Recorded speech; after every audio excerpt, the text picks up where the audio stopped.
Hey there, everyone. I'm meteorologist Chris Mulcahy, and we're going to continue to keep an eye on Dorian. This is a major Category 5 storm, This is just incredible, and it's even stronger than it was in the most recent update that I did. This is now tied for the 5th strongest sustained winds within a tropical system for the Atlantic Basin on record, now at 180 miles per hour. We're also seeing the speed change. It's moving a little bit slower, and that's going to be a continual trend. It'll continue to move slow over the northern Bahamas.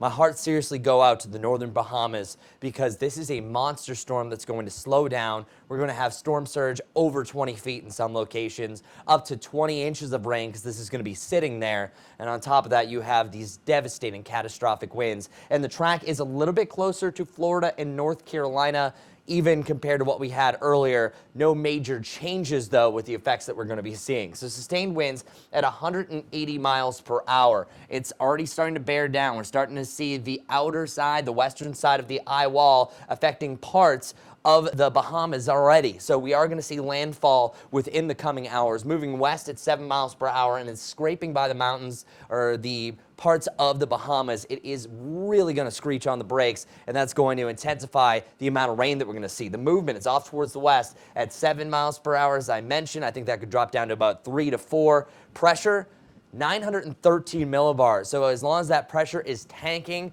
that means that this thing is only getting stronger. Now, the Bahamas are going to weaken this, and we are expecting this to be Category 5 effects. That's why hurricane warnings have been in place. And we also have tropical storm warnings, as we are expecting this to affect the Florida coast a little bit later on in the week, mainly about Tuesday or so. I think we're going to have the effects there. So let's look closer. Not only are we dealing with sustained winds at 180 miles per hour, gusts at 220 miles per hour. It's tough to wrap your head around that. Michael, the last Category 5 storm to affect the area, made landfall in the panhandle last year of Florida with winds at 157 miles per hour that are 180 miles per hour right now in the strongest part of the storm, which is going to be the northern tier. So here's what's going to happen. Category 5 right over the northern parts of the Bahamas within the next 12 hours. By the time you hit about Monday, late day, still Category 4, borderline Category 5 as it's nearing the coast. That's a tremendous amount of water that this is lifting up. Since it's so strong and so close, significant storm surge all up and down the Florida shoreline. By the time you get about Wednesday morning, still a major hurricane off the coast of Jacksonville. The cone is still on the eastern side of Florida. There's always a chance that we could turn in a little bit, and some spaghetti plots are showing that. But in general, it looks like the main path is going to be just off the shoreline of South Carolina and North Carolina. I would say Wednesday night to Thursday morning, and then again by about Thursday night into Friday for the Outer Banks. So I think that this is also going to pick up the pace as we have some steering currents out in the Atlantic. It's really going to be shifting it out. So that's the most recent update from the National Hurricane Center. Let's look a little bit deeper. Here are spaghetti plots seeing the main consensus right here. It's that orange line in the middle that it's going to be off the Florida coast. A few of them are keeping it over here. Ignore the CLP5. That one's really out to lunch compared to the rest of them. But you can see we still have that chance that it is going to be curving out, and you can see that's where that cone is being made up. Still a chance that it could be a little bit close to the Florida coast. There's also a chance it could be a little bit further away from the coast as well. We want the latter of those scenarios. The further east that we can get it, the better it is for us. So I want to also make a line showing you that consensus one. So this yellow arrow right now is showing that middle line. That is very, very close to the coast. That means tremendous amount of rain, up to 10 inches for the Carolinas right now. We do not need this to slow down like what Matthew did. Matthew also made landfall along the South Carolina coast. That was a little bit closer to home. It was a little bit larger. So we had some really gusty winds over Charlotte. I think Charlotte's mainly going to be dealing with a breezy day. It's going to be cloudy, a moderate breeze, maybe up to about 20 miles per hour to a strong breeze. Gusts, I think, could be as high as 40 miles per hour. And we know the way it is around Charlotte. Even a breeze like that could knock down a couple of trees. But I think that that's going to be really the main limit. Hurricane winds are expanding, much, much larger than we have seen, but also these tropical storm winds, their radius, I think, is going to increase as well. So we're first going to have signs of tropical storm winds affecting parts of Florida, I would say by Monday night. That's going to continue to move up the coast through your Tuesday, feeling the effects in Daytona Beach, Jacksonville, as it's just scooting by. And typically, as a hurricane weakens, the wind field expands. So yeah, the strongest winds around the center might weaken, but those oftentimes will spread out. So I'm expecting about 20 to 30 miles inland along the Florida, Georgia, South Carolina, even North Carolina coast could have tropical storm force winds. On top of that, a lot of rain and then the storm surge for the coastal areas.